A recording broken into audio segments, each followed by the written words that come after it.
السلام عليكم ورحمة الله وبركاته. الحمد لله. الحمد لله وكفى وسلام على عباده الذين اصطفى أما بعد. فأعوذ بالله من الشيطان الرجيم. بسم الله الرحمن الرحيم. لا تقم فيه أبدا لمسجد أسس على التقوى من أول يوم أحق أن تقوم فيه رجال يحبون أن يتطهروا والله يحب المطهرين. وقال رسول الله صلى الله عليه وسلم الطهور شطر الإيمان والحمد لله تملأ الميزان وسبحان الله والحمد لله تملأ ما بين السماء والأرض. وقال رسول الله صلى الله عليه وسلم إذا توضأ العبد المؤمن أو المسلم فغسل وجهه خرج من وجهه كل خطيئة نظر إليها بعينيه. آمنت بالله صدق الله العلي العظيم وصدق رسوله النبي الكريم ونحن على ذلك لمن الشاهدين والشاكرين والحمد لله رب العالمين. সকলে দরুদ শরীফ পড়ি।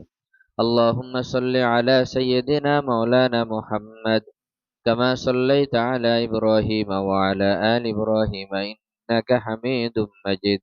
اللهم بارك على محمد وعلى آل محمد كما باركت على إبراهيم وعلى آل إبراهيم إنك حميد مجيد.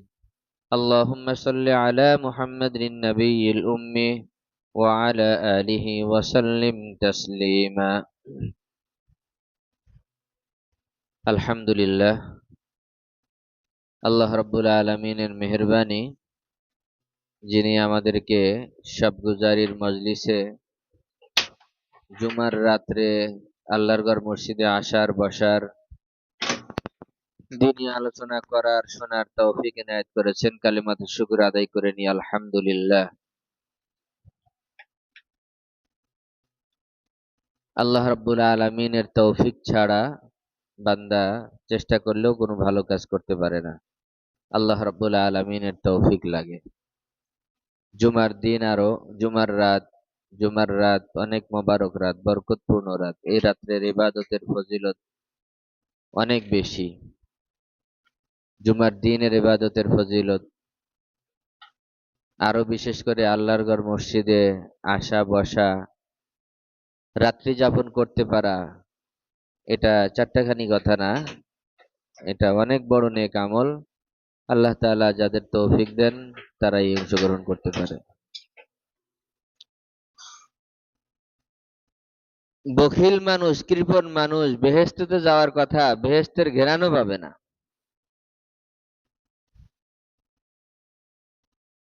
হাদিস শরীফের মধ্যে এসেছে আস-সাখিয়্যু কারীবুম মিনাল্লাহ কারীবুম মিনান নাস বাঈদুম মিনান নার। দানশীল ব্যক্তি যে আল্লাহর রাস্তায় ব্যয় করে সে মানুষেরও কাছাকাছি, মানুষ তাকে মহাব্বত করে, মানুষের মহাব্বত লাভ হয়, মানুষের দোয়া পায়, আল্লাহরও কাছাকাছি হয়ে যায় দানের মাধ্যমে। নৈকট্য অর্জনের বড় একটা মাধ্যম। আর জাহান্নাম থেকে দূরে সরে আসে।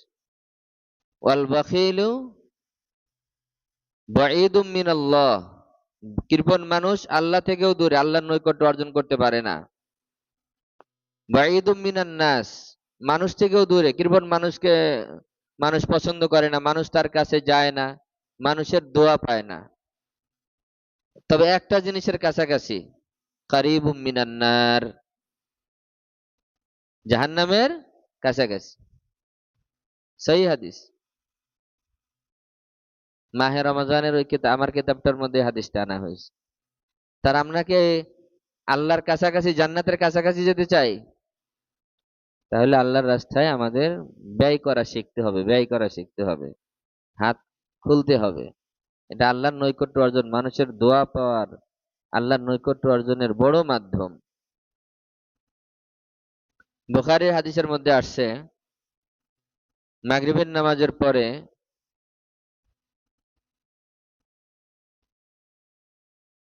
আল্লাহ রাসূল সাল্লাল্লাহু আলাইহি ওয়াসাল্লাম 10 জন মেহমান ঘরে নিয়ে গেলেন।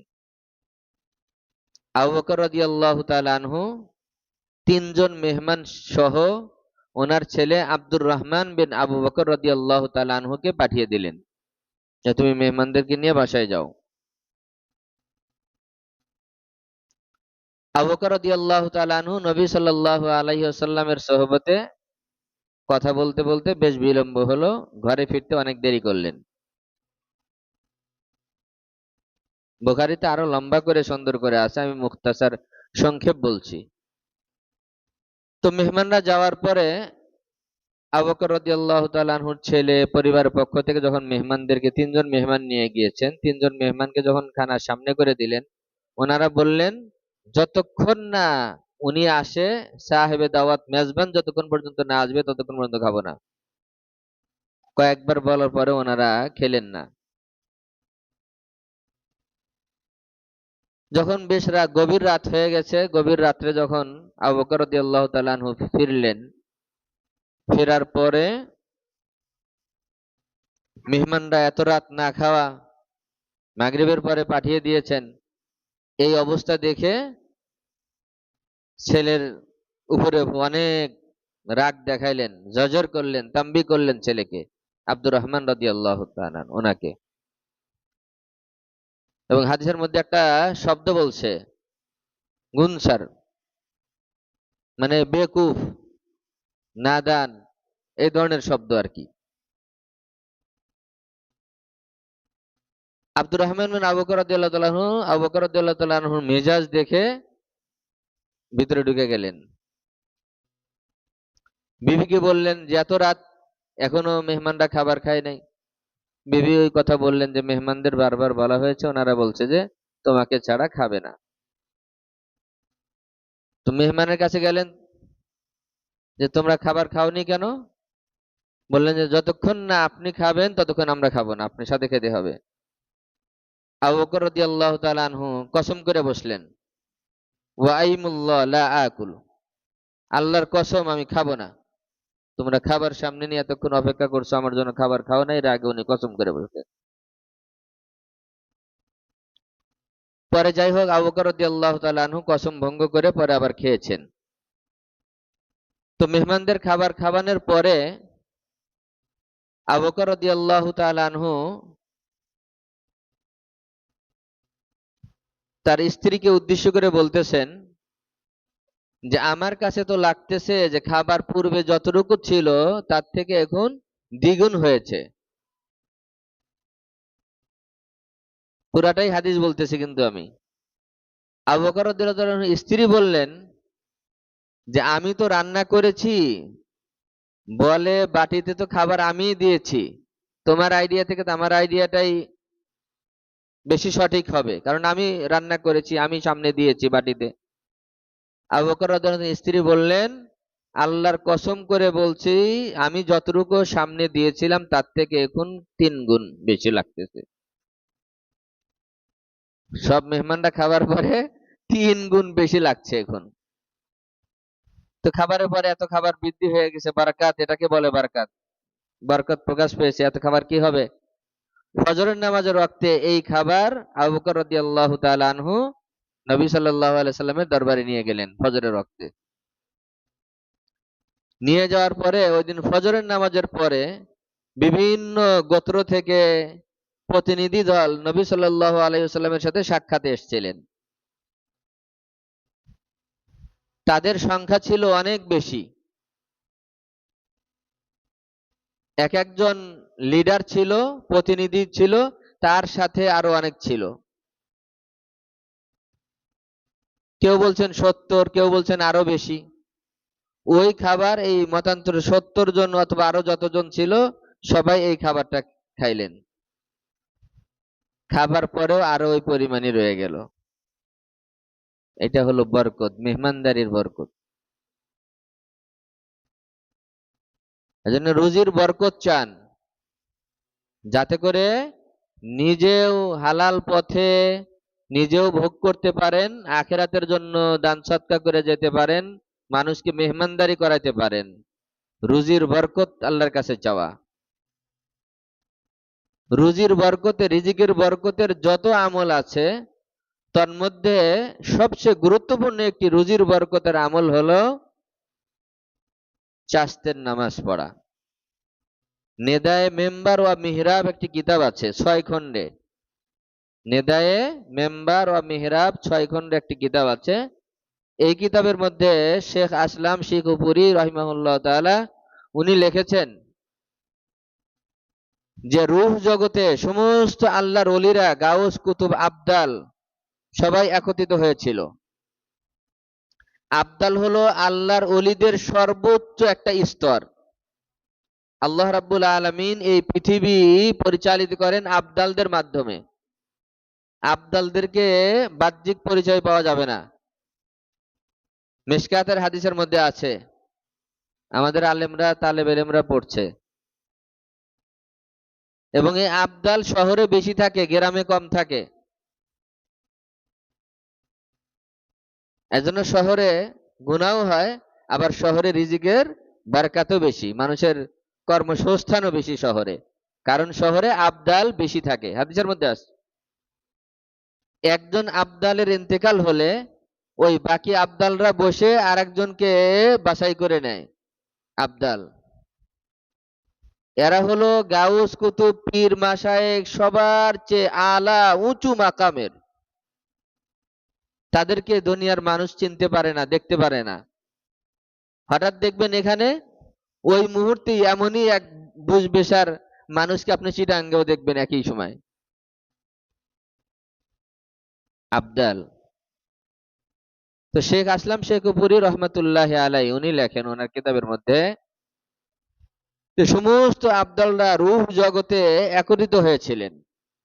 একত্র হওয়ার পরে ওনারা খুঁজেছেন যে কোন বরকত আল্লাহ কোন জিনিসের মধ্যে রেখেছেন, কোন আমলের মধ্যে কিসের বরকত রেখেছেন। তো ওই সমস্ত আল্লাহর ওলি আবদালরা একমত হয়েছেন, খুঁজে পেয়েছেন যে আল্লাহ রাব্বুল আলামিন রিজিকের বরকত রেখেছেন চাস্তের নামাজের মধ্যে। এই জন্য চাস্তের নামাজের ইহতিমাম করি।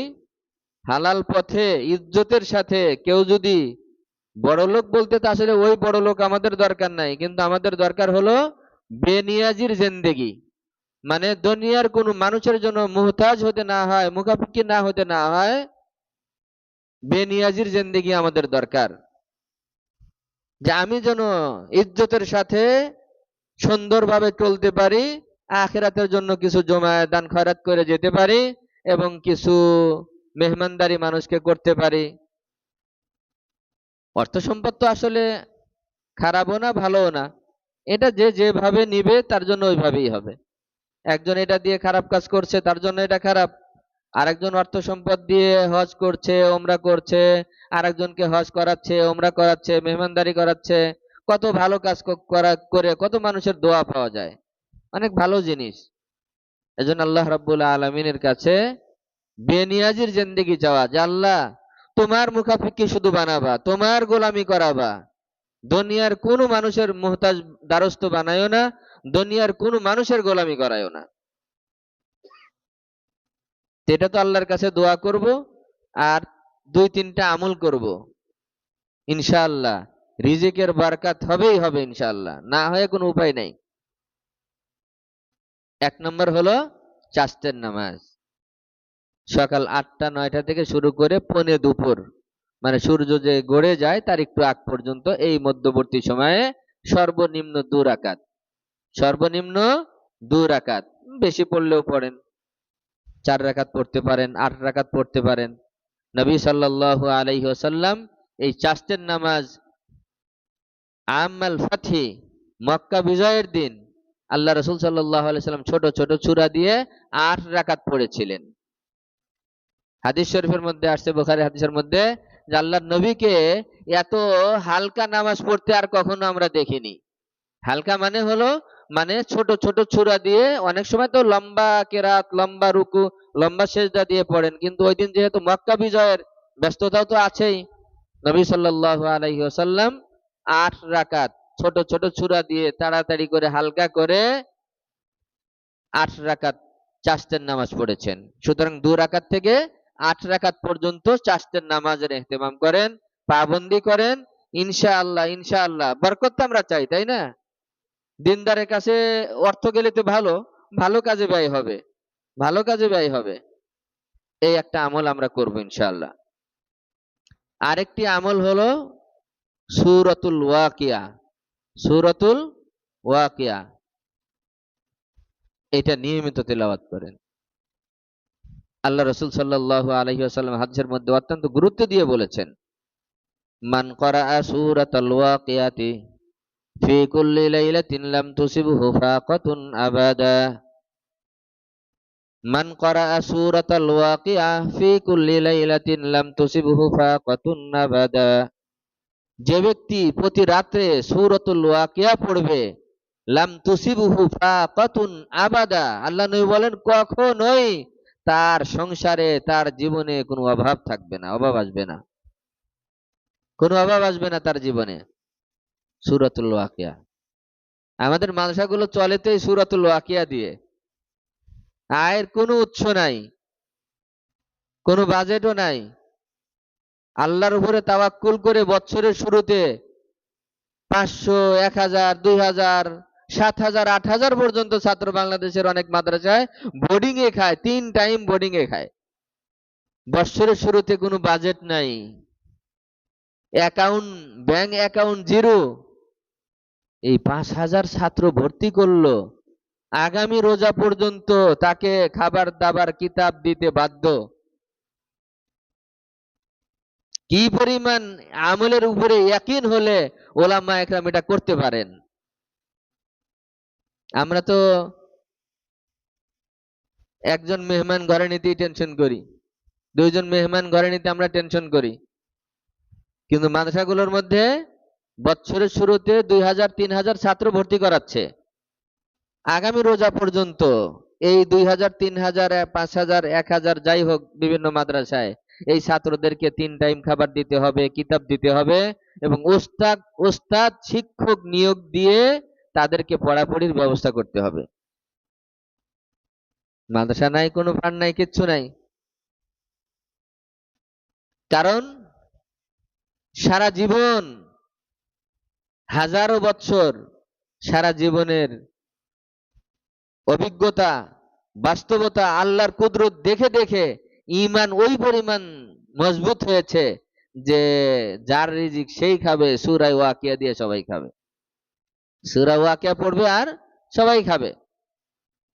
যে কোনো মাদ্রাসায় যখন অভাবের কথা বলে আমার কাছে ফোন করে হোক, অনেকে আসে বিভিন্ন ছাত্রদের মাদ্রাসা, আমি এক ওজিফা এক কথা বলে দিই যে সূরা ওয়াকিয়ার পাবন্দি হচ্ছে কিনা দেখেন। হয়তো সূরা ওয়াকিয়ার ত্রুটি বিচ্যুতি হচ্ছে, এ কারণে অভাব, না হলে অভাব থাকার কথা না। আল্লাহ তাআলা মদখোর, গাঁজাখোর, নাফরমান, আল্লাহকে রব হিসাবে স্বীকারোক্তি দেয় না, নবীকে মানে না, আখেরি নবী হিসাবে মানে না, আল্লাহ তাআলা নাফরমানকে এই জমিনে খাওয়াইতেছে, আরো বেশি খাওয়াইতেছে, তাই না? নাফরমানকে আল্লাহ তাআলা এই পৃথিবীতে খাওয়াচ্ছেন, আরো বেশি বাহ্যিকভাবে বেশি রিজিক দিচ্ছেন। আর আল্লাহ বিল্লাহ করবে, রুনাজারি করবে, সে তার রিজিক হবে না, না খেয়ে থাকবে, এটা তো হতে পারে না, এটা হতেই পারে না। এজন্য আমি যে মাদ্রাসাগুলো তত্ত্বাবধান করি, এটা তো আছেই দায়িত্বে। আমাদের টঙ্গী নিজামিয়া মাদ্রাসা আছে, ইফতা বিভাগের ছাত্ররা এখানে প্রতি সব গুজারিতেই আসে।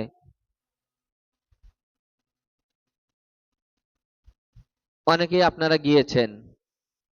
এই মাদ্রাসা দেখলে আরো ঈমান বাড়বে, যে মাদ্রাসার কোনো আয় নাই, আশপাশে কোনো ঘর নাই, বাড়ি নাই, এই জায়গায় এই 150 ছাত্র, শিক্ষক, এদের এত সুন্দর খাবার, এগুলা সব কোথায় থেকে ইন্তেজাম হয়? অনেক জায়গাতেই সূরা ওয়াকিয়া সব মাদ্রাসাতেই আছে, কিন্তু আমি যেটা করি, যেটা অনেক জায়গায় নাই, ওলামাদের জন্য একটা শেখার বিষয় হবে। আমি যেটা করি যে একজনও যাতে সূরা ওয়াকিয়ার বাইরে না থাকে, সেই সিস্টেমটা আমি করেছি। অনেক জায়গায় এই সিস্টেমটা নাই। সূরা ওয়াকিয়ার আমল করে, যারা কোরআন পড়তে পারে তারা সূরা ওয়াকিয়ার আমল করে। তো সে তো তার রিজিক আল্লাহ থেকে বাজেট করায় নিয়ে খাইলো। কিন্তু মক্তবের ছাত্র যে নুরানিতে পড়ে, কোরআন শরীফ নেয় নাই, অথবা নাজেরা সূরা ওয়াকিয়া মুখস্থ করে না, এখনো ভালো করে পড়তে পারে না, তাদেরকে দিয়ে কিন্তু অনেক জায়গায় তাদের সূরা ওয়াকিয়ার আমলের নিজাম নাই। তো সে কেমনে খাবে? সে তো তার রিজিক আনলো না আসমান থেকে, সে কেমনে খাবে? এজন্য আমি ওই মাদ্রাসায় সিস্টেম করেছি হলো যে সূরা ওয়াকিয়ার বাইরে কেউ থাকতেই পারবে না। যে পারবে পড়বে, যে পড়তে পারে না সে শুনবে, পাশে বসে বসে শুনবে। তেলাওয়াতকারী শ্রবণকারী সমান সব। যেহেতু সে বেটা ছাত্র, শিশু, এখনো পড়তে জানে না, ওই পর্যায়ে যায় নাই, কিন্তু সূরা ওয়াকিয়ার আমলের বাইরে যাওয়া যাবে না, না হলে তার রিজিক কোত্থেকে আসবে? 150 মানুষ কিতাব বিভাগে, 100 ছাত্র আছে, 100 ছাত্র তো তার রিজিক সে খাইতেছে, তো এরা যে কার রিজিক খায়? এজন্য আমি যেটা সিস্টেম করছি, মাগরিবের নামাজের পরে কাউকে ছেড়েও দেওয়া হবে না। এখতিয়ার নাই যে যার যার জায়গায় গিয়ে পড়ে, তাহলে এরকম ছেড়ে দিলে অনেকে পড়ে, অনেকে আবার পড়েও না, ম্যাক্সিমামই পড়ে আলহামদুলিল্লাহ, আবার অনেকে পড়ে না। এজন্য আমার ওই প্রতিষ্ঠানের নিজাম হলো, রুটিন হলো আমলের, যে মাগরিবের নামাজের পরে আওয়াব সুন্নাত, এরপরে আওয়াবিন, এটা শেষ করার পরে সবাই বসবে। যারা বড় ছাত্র তারা এভাবে বসবে, আর যে পড়তে পারে না সে বড় ছাত্র বরাবর মুখের দিকে মুখ করে সামনাসামনি সে বসে মনোযোগ সহকারে সূরাতুল ওয়াকিয়া শুনবে। তারে সূরাতুল ওয়াকিয়ার বাইরে যাবার কোনো সুযোগ নাই। সূরাতুল ওয়াকিয়া না পড়ে যদি কেউ খায়, তাহলে বুঝো যে আর একজনের রিজিক চুরি করে খাইছে। কথা বুঝতেছেন? এজন্য ছাত্ররা সতর্ক। সূরা ওয়াকিয়া না পড়ে খাইও না। সূরা ওয়াকিয়া না পড়ে যদি খাও, তাহলে তুমি আরেকজনের রিজিক খাইতেছো। তোমার রিজিক তুমি খাওয়ার চেষ্টা করো, সূরাতুল ওয়াকিয়া পড়ে খাও, নিজের রিজিক নিজে খাও। আরেকজনের রিজিক খাইও না, জুলমি খানা খাইও না, একরামি খানা খাও। এটা তো মাদ্রাসার নিজাম গেল। ঘরের নিজাম কি করবেন? খালি ওয়াজ শুনে কিছু খোরাক নিয়ে যান। ঘরের নিজাম কি করবেন? ঘরের রুটিন কি হবে? আমাদের বাড়ির রুটিন কি হবে? নিজেরাই তো পড়ি না নিয়মিত, মাঝে মধ্যে হয়তো পড়ি, বা অনেকে পড়ি না, সব ধরনেরই আছে। আপনি পড়ছেন, আপনার স্ত্রী পড়ছে না, আচ্ছা স্ত্রীও কোরআন পড়তে জানে, স্ত্রীও পড়ছে ধরে নিলাম, কিন্তু ওই ঘরের শিশু বাচ্চা সূরা ওয়াকিয়া পড়ছে না। সুতরাং কি করতে হবে তাহলে? একটা সময় নির্ধারণ করতে হবে, ওই সময়ে বাচ্চাদেরকেও সবাইকে একত্র করে, যদি কোরআন যে যে পড়তে পারে সে তো পড়বে, আর যদি না পড়তে পারে একজন সুন্দরভাবে পড়বে, আর ওই শিশুরা সহ শুনবে। তাহলে সবাই সূরা ওয়াকিয়ার আমলের মধ্যে চলে আসলো। ঘরের প্রত্যেকটি ফর্দ, প্রত্যেকটি ব্যক্তি সূরা ওয়াকিয়ার আমলের মধ্যে চলে আসলো। যার রিজিক সে খাবে। বরকত তো আমরা চাই, শান্তি তো আমরা চাই, কিন্তু আমরা তো মানে শান্তির পথে চলি না, বরকতের পথে চলি না। বেবরকতির যত আমল আছে সব করি। ঘরের মধ্যে সুন্নাত নাই, ঘরের মধ্যে ছবি, নাফরমানি, খুব কম ঘর পাবেন, এমন ঘর এমন বাড়ি খুব কম পাবেন যেখানে গিয়ে 2-4টা ছবি পাবেন না, তাসবির পাবেন না। যেখানে কম আছে সেখানেও 2-4টা পাবেন। আর তো অনেক ঘর তো একেবারে ভরা, মানে সিঁড়ি থেকে উঠতেই শুরু হয়ে যাবে। কারো ঘরে নেতা নেত্রীর ছবি, কারো ঘরে নিজের বিয়ার ছবি। তো বরকত তো আপনি সরাই দিয়েছেন। সহিহ হাদিস না বুখারীর হাদিস? লা তাদখুলুল মালাইকাতু বাইতুন ফিহি কালবুন আও তাসাবির। ফেরেশতা প্রবেশ করে না ওই ঘরে যেই ঘরে কুকুর আছে, অথবা কি আছে? ছবি আছে, ফটো আছে। আমরা তো কুকুরও পালি, সাদে শখে কুকুর পালি।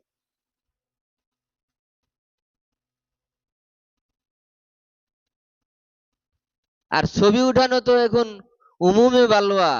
এটা মনে হয় সওয়াবের কাজ মনে করে, যে একবার ছবি উঠাইলে 10টা গুনাহ মাফ হয়ে যাবে। একবার ছবি উঠাইলে, না আমলে তাই মনে হয়, যে আগ্রহের সাথে উঠাই সবাই ছবি, মনে হয় যেন ছবি উঠানো অনেক মানে ইবাদত, পুণ্যের কাজ, খুব ভালো কাজ। সেলফি, আল্লাহ মাফ করুক। আর এই কাজটা সবচেয়ে বেশি হয় সবচেয়ে বরকতের জায়গায়। এই সেলফি আর তার ছবি উঠানো দেশে তো হইতেই আছে, সবচেয়ে বেশি হয় সবচেয়ে বরকতের জায়গায়। বলেন কি বুঝাইছি? মক্কাতুল মুকাররমায়, মক্কা শরীফে, মদিনা শরীফে, তাই না? সবচেয়ে বরকতের জায়গা, দোয়া কবুলের জায়গা, আল্লাহর রহমত প্রাপ্ত হওয়ার জায়গা, রহমত পাওয়ার জায়গা। আল্লাহ তাআলা কোরআনে বলছেন, ইন্না আউওয়ালা বাইতিন বুদিয়া লিন-নাস লাল্লাযী বিবাক্কাতা মুবারাকাও ওয়া হুদাল লিল আলামিন। আমি এই ঘরটাকে বানাইছি হলো বরকতময় করে, আর জগৎবাসীর জন্য হেদায়েত স্বরূপ। তাহলে দুইটা জিনিস তো আল্লাহ কোরআনেই বলছে যে আমার এই ঘরের আসলে দুইটা জিনিস তুমি পাবা। এই দুই জিনিস এখানে আছে, বরকত আছে, তুমি সেখান থেকে বরকত নিয়ে যাও, দুনিয়া আখিরাতের বারাকাত এবং কল্যাণ তুমি এখান থেকে নিয়ে যাও। আরেকটি হলো কি? হেদায়েত নিয়ে যাও, হেদায়েত নিয়ে যাও। তা আমরা কি নিয়ে আসলাম? এটাকে হেদায়েত বলে? আমি নাফরমানি করবো আর হেদায়েত আল্লাহ আমাকে ঢেলে দিবে? হেদায়েত তো হলো দ্বীনের উপরে চলার একটা যোগ্যতা নিয়ে আসা, এইটা হলো হেদায়েত। দ্বীনের উপরে চলার যোগ্যতা আল্লাহর পক্ষ থেকে রাহনুমাই নিয়ে আসা, যে আল্লাহ আমাকে হেদায়েত, কোন হেদায়েত দিয়েছে, হেদায়েত দিয়েছে মানে কি? ভালো পথে চলার আল্লাহ তাকে যোগ্যতা দিয়েছে।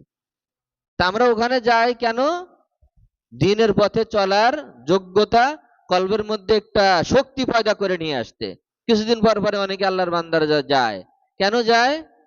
ব্যাটারিটাকে চার্জ দিতে, ব্যাটারিটাকে চার্জ দিতে।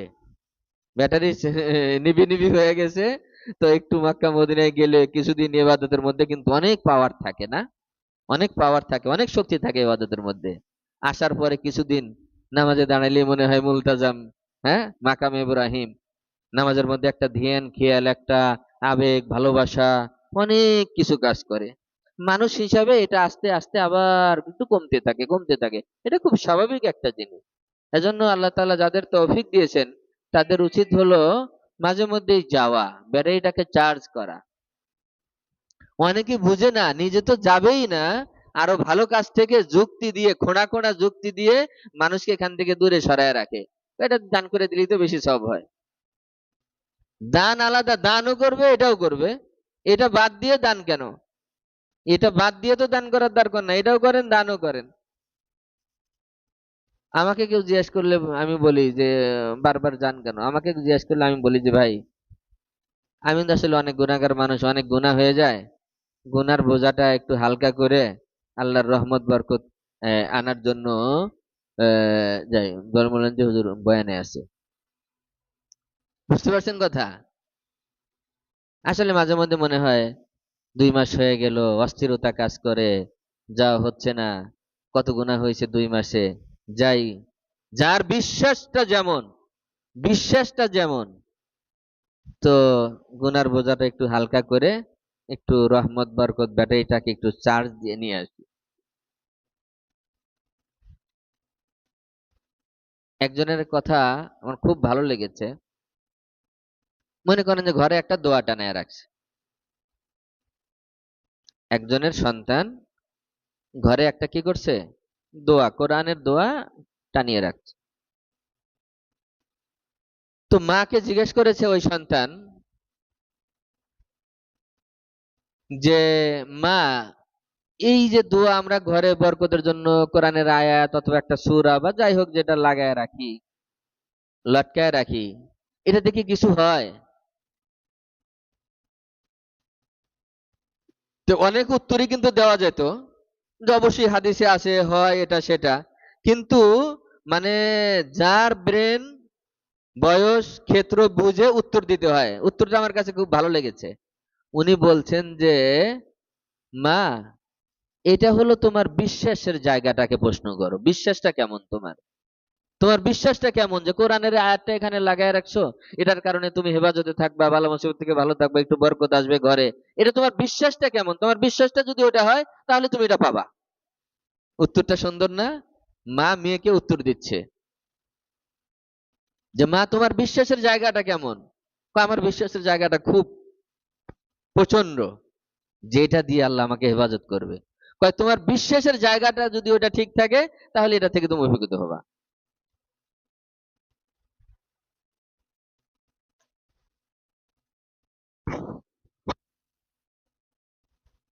তো বরকত তো আমরা সবাই চাই, কল্যাণ চাই, শান্তি চাই, কিন্তু আসলে যেই পথে চলছি এই পথে চলে যদি আমরা পথ যদি চেঞ্জ না করি, কোনোদিন শান্তি আসবে না। এজন্য ভাই ঘরের উপরে খুব মেহনত চালাই, নিজের উপরে মেহনত চালাই, আগে নিজের উপরে, তারপরে ঘরের উপরে, পরিবারের উপরে মেহনত চালাই। বেবরকতের কি কি কারণ হতে পারে? সুদের মধ্যে আসি আর আমি দোয়া রুনা জারি করতেছি, কপালে দাগ ফালাই দিয়েছি, তো কি লাভ হবে? সুদি টাকায় কাপড় কিনে কাপড় পরিধান করে নামাজ পড়লে নামাজ হবে না। সুদের টাকায় বাড়ি করে যদি আপনি সেই বাড়িতে বসে তাহাজ্জুদ পড়েন আর জিকির আজকার করেন, আল্লাহ তাআলা এগুলা কবুল করবেন না। ফরজ হিসাবে তো জিম্মাদারি হয়ে যাবে, কিন্তু আল্লাহ এটা কবুল করবেন না, হাদিসে তো আছে এটা। মানিস তারা সাউবান বিআশারাতি দারাহিম, হাদিসের মধ্যে এসেছে যদি কোনো ব্যক্তি একটা কাপড় ক্রয় করেছে 10 দিরহাম দিয়ে, 10 টাকা দিয়ে,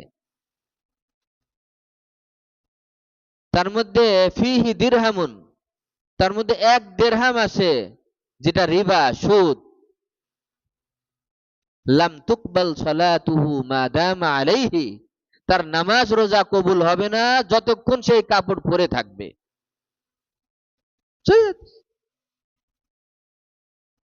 আমরা সুদি কারবারও ছাড়তে পারি না, ইমানের মধ্যে অতটুকু পাওয়ারই হয় নাই যে আল্লাহর হিম্মত করে ছেড়ে দেই, আল্লাহ তো রিজিক দিয়েই পাঠাইছে, একটা আমার বিকল্প ব্যবস্থা আল্লাহ করেই দিবেন, এতটুকু হিম্মত হয় না, এতটুকু শক্তি হয় না। বলছিলাম ঘরের মধ্যে বেবরকতির সব আছে, ঘরের মধ্যে নামাজ নাই, তেলাওয়াত নাই, বন্দেগি নাই, জিকির আজকার নাই, ঘরটা তো একটা কবর, ঘরটাকে কবর বানায় রাখছি। আল্লাহ নবী কি বলেছেন? লা তাজআলু বুয়ুতাকুম কুবুরা, তোমরা তোমাদের ঘরগুলোকে কবর বানিও না, মানে ঘরের মধ্যে কবর দিতে নিষেধ করছে, বিষয়টা এমন না। মানে কবর যেমন অন্ধকার, আলো নাই কবরে, বিরান, কবরের মধ্যে কোনো আমল চলে না, তোমরা ঘরটাকে এমন অন্ধকার বানিও না, ঘরটাকে তোমরা বিরান বানিও না। ঘরের মধ্যে জিকির আজকার হোক, তেলাওয়াত হবে, সালাত হবে, তাহলে ঘরের মধ্যে আলো আসবে, বরকত আসবে, নূর আসবে, সব আসবে। যে কথা বলছিলাম ছবির কথা, ঘরের মধ্যে তাসবিরাত ছবি দিয়ে ভরা, হাদিসে আছে লা তাদখুলুল মালাইকা, ফেরেশতাই প্রবেশ করে না। আবার অনেকে প্রশ্ন করে সুন্দর সুন্দর, জানেন, মানে আমাদের সমাজে কিছু মানুষ আছে, মানে প্রশ্ন করার ওস্তাদ, জটিল জটিল প্রশ্ন করে। কেউ সরলতাই করে, কেউ জানার জন্য করে, কেউ আবার একটু পণ্ডিতের জন্য করে। 3 জায়গায়, কেউ সরলতাই করে, কেউ জানার জন্য প্রশ্ন করে, কেউ হলো পণ্ডিতি করে। অনেকে বলে যে আচ্ছা হুজুর, যেই ঘরে কুকুর থাকে আর এই ছবি থাকে, প্রাণীর ছবি থাকে, এই ঘরে ফেরেশতা আসে না, তাহলে আমি ওই ঘরের মধ্যে থাকলে আজরাইল কেমনে আসবে? এটা কর, জটিল প্রশ্ন না এবার? জটিল প্রশ্ন বের করছে খুঁজে, যে যেই ঘরে কুকুর থাকে, ছবি থাকে, এই ঘরে তো রহমত, ফেরেশতা আসে না। তো ফেরেশতা যদি না আসে, আজরাইল তো একজন ফেরেশতা নাকি? ফেরেশতার বাইরে কেউ? আজরাইল ফেরেশতা, জিব্রাইল ফেরেশতা, মিকাইল ফেরেশতা, সবই তো ফেরেশতা। তাহলে এই ঘরে যখন আমি থাকবো, আমার মৃত্যুর সময় হলে জান কবজ করতে ঢুকবে কেমনে? এটা কর, কেমনে আসবে? হাদিস বুঝতে হবে, হাদিসের তর্জমা করতে বুঝতে হবে। অনেকে সারা জীবন ডাক্তারি করে, ইঞ্জিনিয়ার করে, বুখারী শরীফ লেখে, কিতাব একটা লিখে ফেলে। আপনাকে কিতাব লেখার অনুমতিটা দিল কে? আপনি কিতাব লেখার যোগ্যতা রাখেন, কিতাব লেখার অনুমতি দিল কে? এটা গুনাহে জারিয়া হয়ে যেতে পারে, গুনাহে জারিয়া হয়ে যেতে পারে, এটা তো আপনার কাজ না। হ্যাঁ, ওলামাদের সোহবতে থেকে থেকে থেকে থেকে এক পর্যায়ে যদি ওই স্তরে পৌঁছতে পারেন, কারো সহবত নিয়ে বায়াত নিয়ে, আপনার দীর্ঘদিনের সহবতে আপনাকে যদি ওই পর্যায়ে পৌঁছছেন বলে মনে হয়, তখন ইজাজত দিলে তাও বিষয় নির্ধারণ করে দিবে। এই যে ফাজাইলের এই সব বিষয়ে কিছু তুমি লিখতে পারো, তাও নিজের থেকে কিছু লিখতে পারবা না, তুমি সংকলন করতে পারবা। নিজের থেকে কিছু লেখা যাবে না, সংকলন করা যাবে, কোথাও থেকে সহি জিনিসটা উঠে একত্র করে একটা কিছু, তাও দীর্ঘদিন সহবত নিয়ে এজাজত নিয়ে লিখতে হবে। আপনি দেখবেন অনেক দিনই বইয়ের রাইটার আলেম না, ডাক্তার, ইঞ্জিনিয়ার, জটিল জটিল বিষয়ের উপরে হাত কলম ধরে, ইসলাম নাই, ওলামা সহবত নাই, এলেম অর্জন করা হয় নাই, কিছুই নাই, তো গুনাহে জারিয়া হয়ে যায়। যদি এলেমের গভীরতা না থাকে, এই হাদিসের ব্যাখ্যা কি করবে? অনেক জাননেওয়ালারও তো ভুল করবে, সাধারণ মানুষ তো দূরই রাখলাম, অনেক সাধারণ যারা জানে, সাধারণ অনেকে ভুল করবে তো, যে লা তাদখুলুল মালাইকা, ফেরেশতা প্রবেশ করে না যেই ঘরে কুকুর থাকে আর ছবি থাকে। এই যে মালাইকা তর্জমা করলো, অনুবাদ করলো ফেরেশতা, এই অনুবাদটার কারণে প্রশ্নটা আসলো, এই অনুবাদটার কারণে ফেরেশতা আসলো। কিন্তু যদি আরবি জানে, গ্রামার জানে, খালি আলেম হলেও হবে না, অনেক গভীর এলেমের অধিকারী, নাহু সরফ জানে, ফাসাহাত বালাগাত বুঝে, এমন যদি গভীর এলেমের অধিকারী হয়, উনি না বুঝবেন যে তর্জমাটা কি আসলে।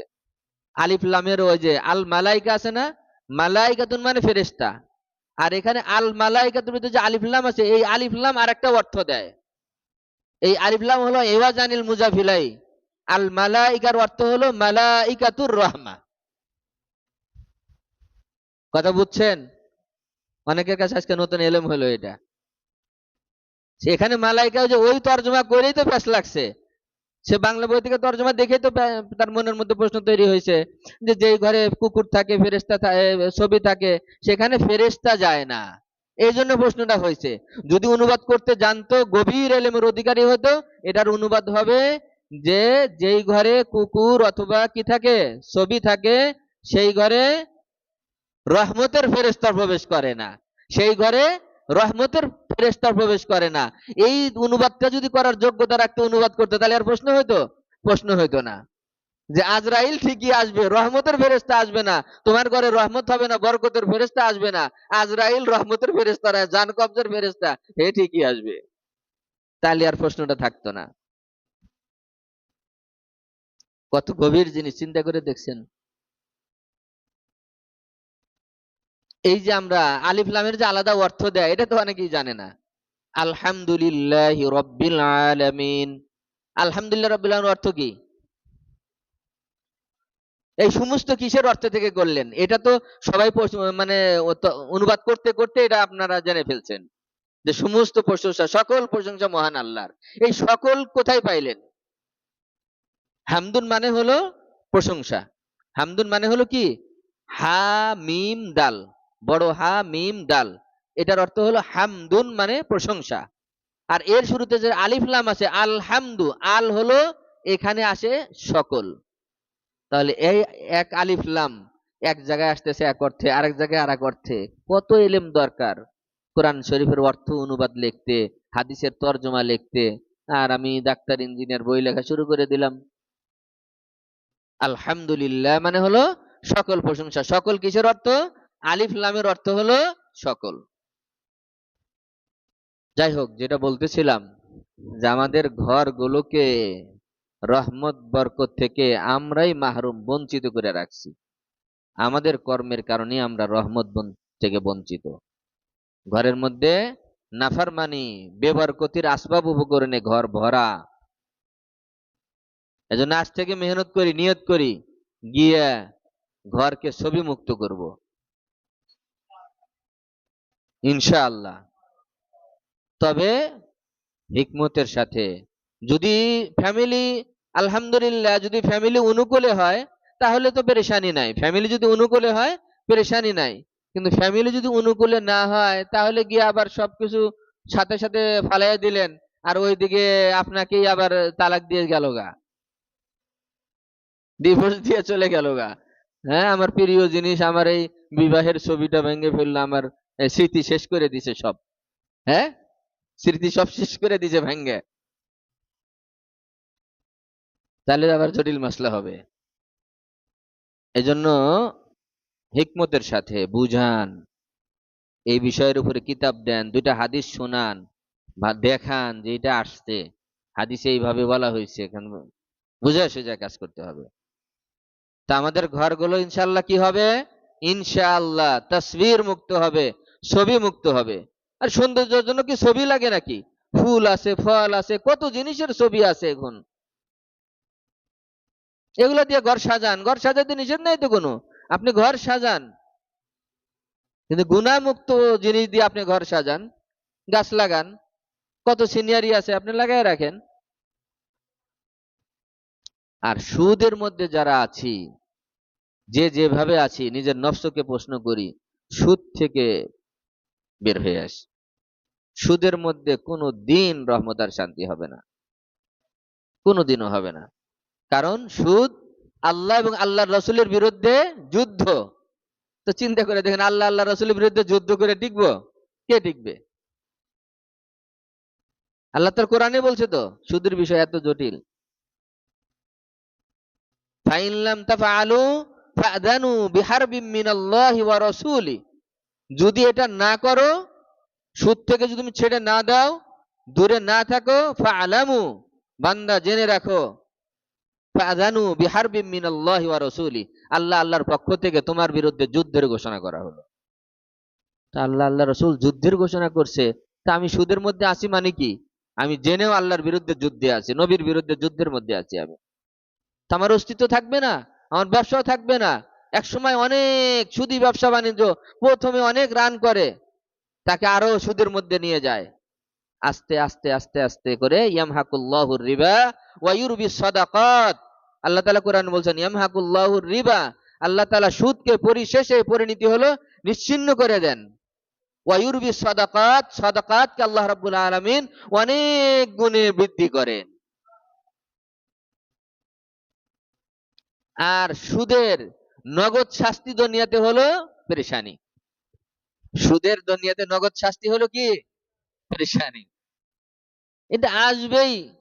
জানের পেরেশানি, মালের পেরেশানি, বিবি কথা শুনবে না, সন্তান বেলাইনে চলে যাবে, সন্তান কথা শুনবে না, পেরেশানি আসবে। এটা এটা হলো নগদ পেরেশানি, সুদের পেরেশানি, এটা আসবেই। আল্লাহ তাআলা আমাদেরকে পেরেশান মুক্ত জিন্দেগি নসিব করেন। আল্লাহ তাআলা আমাদেরকে গুনাহ মুক্ত জীবন নসিব করেন। সবচেয়ে একটা বলছিলাম যেটা, যে সবচেয়ে গুনার কাজ, আর এটা সবচেয়ে বেশি হয় হলো সবচেয়ে বরকতের জায়গায় মক্কাতুল মুকাররমা, মদিনায়, যেখানে রহমত বরকতের জায়গা, এই জায়গায় গিয়ে মানুষ শিরিক করে, রিয়া সুমা করে, এইভাবে বাইতুল্লাহ ধরে এইভাবে ছবি উঠায়, সাথে সাথে ফেসবুকে পাঠায় দেয়, পরিবারের কাছে পাঠায় দেয়, বুঝাইলো যে দেখো আমি ঘর ধরছিলাম। তো এটা দেখানোর জন্য গেলাম এত টাকা কষ্ট, এত খরচ করে, ব্যবসা বাণিজ্য রেখে, মাদ্রাসা মসজিদ রেখে, ফ্যামিলি, সন্তান সন্ততি, মহাব্বতের বস্তুগুলোকে রেখে আমি সব ছেড়ে দিয়ে অধিক 2, 4, 3 লক্ষ টাকা খরচ করে গেলাম এই আমলটাকে, রিয়া সুমা লৌকিকতা আমলটাকে নষ্ট করার জন্য। আল্লাহ তাআলা আমাদের সকলকে বারবার মক্কা মদিনার জিয়ারত নসিব করেন। তবে হিম্মত করেন, হিম্মত, যে গুনাহ মুক্ত যেন সফর করতে পারেন। এই ছবির গুনাহ, এটাকে গুনাহ মনে করে না, এই কারণে গুনাহ বেশি এটা করে। অনেকে গুনাহ মনেই করে না এটা, কিন্তু এটা গুনাহের কাজ। কত বাজে? হুম।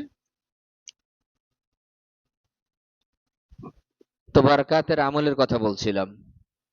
বরকতের 1 নম্বর আমল কি? ওয়াজ মুখস্থ করতে হবে, চাস্তের নামাজ ভাই।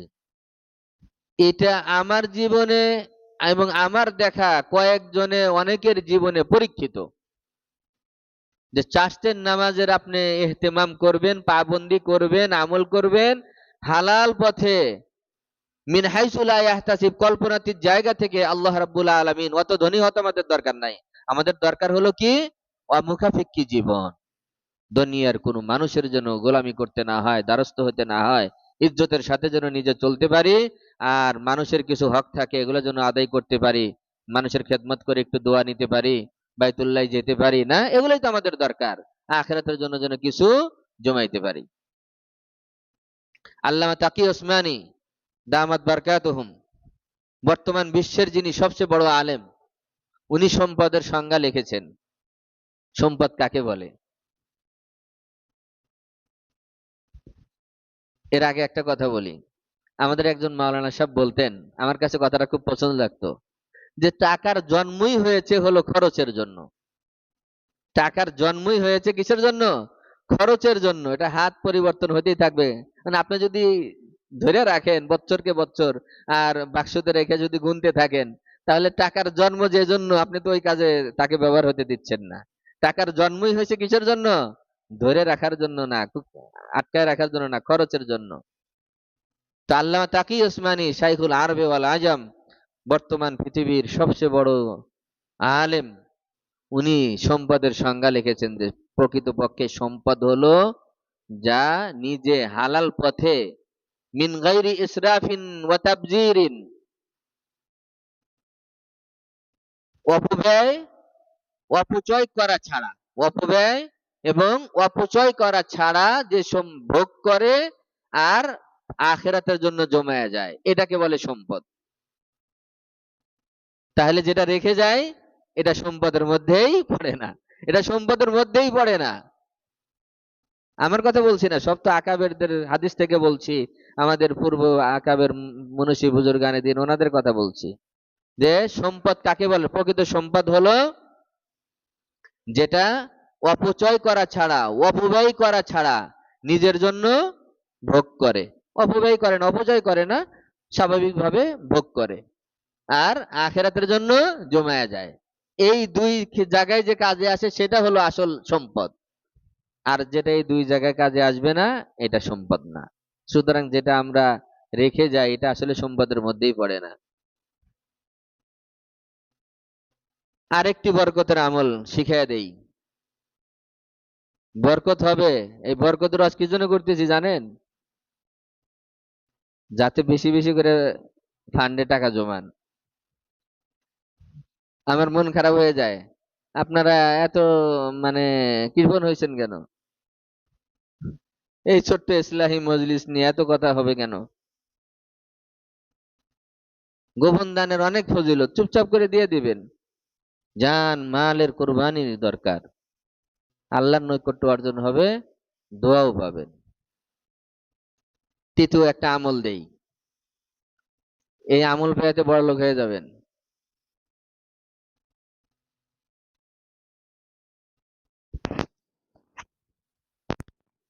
আমার জীবনে, আমি এটা বলেই শেষ করবো আজ। আমার জীবনে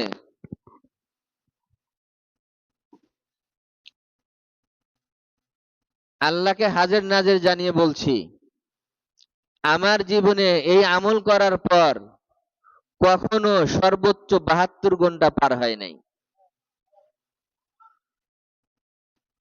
কখনো 72 ঘন্টা পার হয় নাই। কারো 24 ঘন্টার মধ্যে আসবে, কারো 48 ঘন্টার মধ্যে আসবে, কারো 72 ঘন্টার মধ্যে আসবে, আসবেই ইনশাআল্লাহ। আজ থেকে আরো 12-14 বছর আগে, 8 থেকে 10 বছর আগের ঘটনা। আমাদের মাদ্রাসার এক তালেবে ইলম ছাত্র, আমি নাম বলবো না, অনেকেই চিনবে, এখন শিক্ষকতা করে, ভালো ছাত্র ছিল, লেখাপড়ায় আমলে ভালো ছিল। তো আমাকে এসে কিছু অভাবের কথা বললো, যে হুজুর আমার চলতে লেখাপড়া করতে খুব কষ্ট হয়ে যাচ্ছে, আমার লেখাপড়া করতে খুব কষ্ট হয়ে যাচ্ছে, খরচ চালানো। তা আমি বললাম যে তোমারটা না হয় আমরা মিলে ফিকির করলাম, চিন্তা করলাম, একটা ব্যবস্থা হয়ে গেল, করা গেল, খানা ফ্রি করে দিলাম, তোমার চলতে আর কত টাকা লাগে, মাদ্রাসায় চলতে তো খুব বেশি লাগে না। কয় হুজুর অবস্থাটা এমন যে আমি না হয় কোনোভাবে চললাম, কিন্তু পরিবার থেকে তো পাওয়ার কোনো অবস্থাই নাই, আরো পরিবারকে দিতে হয়। তার মানে পরিবারকে দেওয়া তো মুশকিল, এটা তো আমরা পারবো না, তোমারটা না হয় আমরা চালায় যেতে পারি। তা আমি বললাম যে তুমি একটা আমল করো, একটা আমল আজকে থেকে শুরু করে দাও।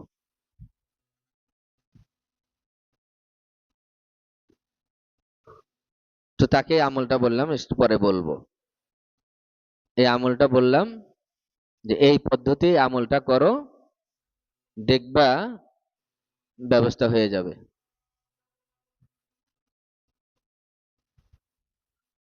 তো রাত্রে আমল করছে, আমার কাছে জালালাইন শরীফ পড়তো তখন, এই ছাত্ররা, এই ক্লাসের ছাত্ররা তাফসিরে জালালাইন পড়তো। তো ক্লাসের মধ্যে কিন্তু ওপেন আমি আমল দিয়েছি। দেখেন, একই মজলিসে আমল দিলাম, কেউ নিল, কেউ নিল না। ওই ক্লাসের 3 জন ছাত্র এই আমলটা করছে। রাত্রে আমল, দিনে আমল দিয়েছি ক্লাসের মধ্যে, রাত্রে ওই ক্লাসের 3 জন ছাত্র আমল করছে। আমল করার পরে দিন সকালে এসে বলতেছে যে হুজুর আমরা স্বপ্ন দেখছি যে আপনি আমাদের 3জনকে ডেকে কে যেন আপনাকে টাকা দিয়েছে, আমাদেরকে দেওয়ার জন্য আমাদেরকে 3জনকে ডেকে আপনি টাকা দিচ্ছেন। তাই আমি বললাম যে দোয়া করতে থাকো, আল্লাহ যেন স্বপ্ন বাস্তবায়ন করে। পরের দিন আসরের নামাজের পর আমি নামাজ পড়ে, আমি সাধারণত নরমালি আমি আমার রুমে ঢুকে যাই, ফরজ নামাজটা আমি মসজিদে পড়ি, আগে পরে সুন্নাত আমি আমার রুমে পড়ি। একাগ্রতা একাই আমার ভালো লাগে, এর যার যার ব্যক্তিগত ইয়া। তো আমি নামাজ পড়ে আমি বের হয়ে যাচ্ছি, আমাদের একজন মুসল্লি এখনো নিয়মিত নামাজ পড়েন, বয়স্ক মুসল্লি, নাম বললে অনেকেই চিনবেন, মোটামুটি 4 থেকে 5 ওয়াক্ত নামাজি এখানে পড়ে, এখনো পড়ে, বয়স্ক মুসল্লি, মসজিদের উত্তরের দিকে নামাজ পড়ে। আর কত বলবো, বেশি বললে তো বুঝে ফেলবেন। সনদ এতটুকু বললাম, এরপরে আর সনদ বললাম না। আমি আসর নামাজের পরে রুমের দিকে যাচ্ছি, পিছনে পিছনে যাচ্ছে হালকা আওয়াজ দিয়ে যে হুজুর একটু, হুজুর একটু। তা আমি দাঁড়ালাম, দাঁড়ানোর পরে বলল যে হুজুর আমার কাছে কিছু টাকা আছে, আপনাদের তো অনেক ছাত্র গরিব থাকে ও চলতে ফিরতে কষ্ট হয়, তা আমার মনের মধ্যে আসছে যে টাকাটা আমি আপনাকে দেই, আপনি যাকে ভালো মনে করেন, অনেক ছাত্র যাদের চলতে কষ্ট হয় তাদের দিয়ে দিন। আজীব, আশ্চর্য এক বিষয়। পরে আমি ওনাকে বসালাম, বসায় বললাম যে আপনি নিজ হাতেই দিয়ে যান। আমি ওই 3জনকে ডাক দিলাম, যে 3জন আমল করছে, স্বপ্নেও দেখছে, ওই 3জনকে ডাক দিলাম, ডেকে বললাম যে এই যে দেখো আমলের বারাকাত দেখো, নগদ, 24 ঘন্টাও পার হয় নাই, নগদ আমলের বারাকাত দেখো। ছাত্রর নাম বলি নাই, এই যে ছাত্ররা চিনবে, এখানে বসা আছে যারা, বা আলেমরা যারা আছে, অনেক আগের ছাত্র, তারপরেও কিছু নামে কিছু মানুষ চিনবে। মুসল্লির নাম তো বললাম না, বাকি সবই বললাম, দেখতে শুনতে কেমন, মসজিদের কোন দিকে নামাজ পড়ে, সনদ সহ বলছি, সনদ আছে কথার। আজীব বরকত। তো আমি আমার জীবনেও অনেক সময়, মানুষ চলতে ফিরতে হয় না যে, মানে অনেক সময় কিছু ঋণ করতে হয়, বা অনেক সময় টাকার প্রয়োজন হয়ে যায়, বিভিন্ন কাজে প্রয়োজন হয়, এটা তো মানুষ হিসাবে হবেই আমাদের, আমারও হয়, আপনারও হয়, সবারই হয়। তো অনেক সময় ঋণ থাকে, এটা থাকে, বা কোনো সামনে কোনো হাজত, কোনো প্রয়োজন থাকে, বিষয় থাকে। তো আমার মধ্যে এত অস্থিরতা, কোনো টেনশন থাকে না। মাঝে মাঝে ফ্যামিলি থেকেও বলে, তা আমি বললাম যে এত এত আগের থেকে অস্থির হওয়ার কি দরকার, 3 দিন সময় আছে, 72 ঘন্টা আগে শুরু করব আমি। বুঝতেছেন কথা, যে এত টেনশন করার কি দরকার, এত আগের থেকে 72 ঘন্টা সময় আছে, 72 ঘন্টা আসুক, 72 ঘন্টা আগে শুরু করব। মিস যেহেতু জীবনে হয় নাই, হবে না ইনশাল্লাহ। সেই আমলটি হলো, যদি আল্লাহর কাছে কোনো কিছু চাইতে মন চায়, সুন্দর থেকে সুন্দর ভাবে উজু করবেন, সুন্দর থেকে সুন্দরভাবে ওযু করবেন। ওযুর মধ্যে 5 মিনিট সময় লাগাবেন। এই যে তাড়াহুড়া করে ওযু, কোথাও পানি লাগে কোথাও লাগে না, এরকম না। সময় দিয়ে ভালোভাবে ওযু করবেন। ওই ওযুর মধ্যে মিসওয়াকটাও করবেন। মিসওয়াক একটা গুরুত্বপূর্ণ সুন্নাত।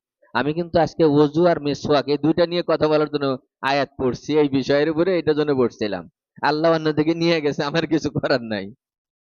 আল্লাহ তাআলা আলোচনা অন্যদিকে নিয়ে গেছে, আমার কিছু করার নাই। বাকি আলোচনা যেগুলো হয়েছে আমাদের দরকার, নাকি বলেন? নিজের জীবনে ফ্যামিলির মধ্যে এগুলা বাস্তবায়ন করা দরকার। তো আল্লাহর কাছে যদি কোনো বিশেষ কিছু চাইতে মন চায়, চাওয়ার প্রয়োজন হয়, তাহলে ভালোভাবে ওযু করবেন, উত্তম রূপে ওযু করবেন। এই ওযুর ব্যাখ্যা, ভালো ওযুর ব্যাখ্যা ইনশাআল্লাহ আল্লাহ তাআলা হায়াতে রাখলে আগামী মজলিসে হবে। তাহলে কি করব? প্রথম কাজ, নোট রাখবেন। ইসলাহি মজলিসে বসবেন, সব গুজারিতে যখন থাকবেন, একটু কাগজ কলম নিয়ে আসবেন। এখান থেকে আমাদের আমল নিতে হবে। উত্তম রূপে ওযু করব। কি করব? উত্তম রূপে ওযু করব। ওই ওযুর মধ্যে যেন কি থাকে? মিসওয়াকের গুরুত্বপূর্ণ সুন্নাতটাও ওযুর মধ্যে থাকে। এরপরে ওযু করে আল্লাহর দিকে মুতাওয়াজ্জু হয়ে সমস্ত দুনিয়াবি পেরেশানি ধ্যান খেয়াল বাদ রেখে একাগ্রতায় মুসাল্লায় জায়নামাজে দাঁড়ায় ২ রাকাত সুন্দরভাবে সালাত আদায় করব। ২ রাকাত সুন্দরভাবে সালাত আদায় করব, নামাজ আদায় করব। নামাজ আদায় করার পরে ১০০ বার সংক্ষিপ্ত দরুদ শরীফ, আল্লাহুম্মা সাল্লি আলা মুহাম্মাদ, এতটুকুই হবে। আস্তাগফিরুল্লাহ, এটাই তো দরুদ শরীফ। এটা আর সাল্লাল্লাহু আলাইহি ওয়াসাল্লাম বলা লাগবে না। বুঝেন নাই? নবীর নাম শুনলে দরুদ শরীফ পড়তে হয়। তো এটাই দরুদ। এটা তো নাম না, এটা দরুদ। সুতরাং আল্লাহুম্মা সাল্লি আলা মুহাম্মাদ, এই জায়গায় নামের জায়গায় আবার সাল্লাল্লাহু আলাইহি ওয়াসাল্লাম লাগবে না। তাহলে সাল্লাল্লাহু আলাইহি ওয়াসাল্লাম বলে তাকরার হয়ে গেল। বুঝেন নাই? মানে একটার জন্য এক কাজ ২ বার করলাম। এটাই দরুদ শরীফ। আল্লাহুম্মা সাল্লি আলা মুহাম্মাদ। সংক্ষিপ্ত ইস্তেগফার, আস্তাগফিরুল্লাহ, আস্তাগফিরুল্লাহ কতবার? ১০০ বার। এরপরে ১১ বার দরুদ শরীফ। ১১ বার দরুদ শরীফ। মাঝখানে ১১০০ বার এইটা। আকর্ষণটা ধরে রাখতেছি, এটা একটু পরে বলি। আসল ওজিফা যেটা। ১১০০ বার কি? এইটা। এরপরে শেষ করার পরে আবার ১১ বার দরুদ শরীফ। আমল করতে থাকলে পরে আর সময় লাগবে না। ১ম দিকে হয়তো ৪০ মিনিট ৩৫ মিনিট লেগে যেতে পারে। পরবর্তীতে আর সময় লাগবে না, কম লাগবে। আর এটা তো প্রতিদিনের না। তাহলে প্রথমে উত্তম রূপে ওযু। ওযুর মধ্যে মিসওয়াক থাকবে। সময় দিয়ে সুন্দরভাবে ওযু করব। জায়নামাজে দাঁড়িয়ে ২ রাকাত নামাজ আদায় করব।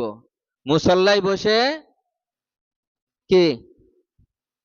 ১০০ বার দরুদ শরীফ, ১০০ বার ইস্তেগফার, ১১ বার দরুদ শরীফ, আবার ১১ বার দরুদ শরীফ। এরপরে ১১০০ বার পড়বেন ইয়া গানিয়্যু ইয়া গানিয়্যু, অথবা ইয়া মুগনি ইয়া মুগনি। আল্লাহর ৯৯ নামের একটা নাম। ২ ভাবেই হাদিসে আসছে, যেটা আপনি পড়েন। ইয়া গানিয়্যু অথবা ইয়া মুগনি। মুগনি, মুগনি মানে কি? হে ধনী সত্তা আল্লাহ, ওয়া মুকাফিকি সত্তা মহান আল্লাহ। মনে মনে খালি নিয়ত করবেন যে আল্লাহ তোমার নাম জপতেছি, তুমি যেমন অমুখাফিকি, আমাকেও অমুখাফিকি বানায়া দাও, আমাকেও অমুখাফিকি বানায়া দাও। এই ইয়া মুগনি অথবা ইয়া গানিয়্যু মাঝখানে কতবার? ১১০০ বার। কখনো যদি কমও হয় তাও বরকত পাওয়া যায়, পুরা বরকত পাওয়া যায়। মাঝখানে ১১০০ বার কি? ইয়া গানিয়্যু ইয়া গানি অথবা ইয়া মুগনি ইয়া মুগনি ইয়া মুগনি ইয়া মুগনি পড়তে পড়তে পড়তে পড়তে পরে আর সময় লাগবে না। শেষে আবার ১১ বার দরুদ শরীফ পড়ে হাত উঠায় দোয়া করেন, অথবা সেজদার মধ্যে গিয়ে দোয়া করেন। এইটা যদি করেন, সামনে যত প্রকার যত হাজত আছে, কোন ঋণ আছে, কোন জরুরত আছে, প্রয়োজন আছে, কোন কাজের জন্য, দ্বীনি কাজ, দুনিয়াবি কাজের জন্য কোন অর্থ দরকার, কিছু পেরেশানি আছে, দোয়া করেন। ইনশাআল্লাহ ইনশাআল্লাহ আশা করি ৭২ ঘন্টা পার হবে না, যদি ইখলাসের সাথে ভালোভাবে করতে পারেন। ইনশাআল্লাহ মিন হাইসু লা ইয়াহতাসিব, আসমান ফেটে ইনশাআল্লাহ আসবে। আসমান ফেটে আসবে। আমার এই অল্প হায়াতে এ পর্যন্ত আমল করার পরে ৭২ ঘন্টা একবারও পার হয় নাই।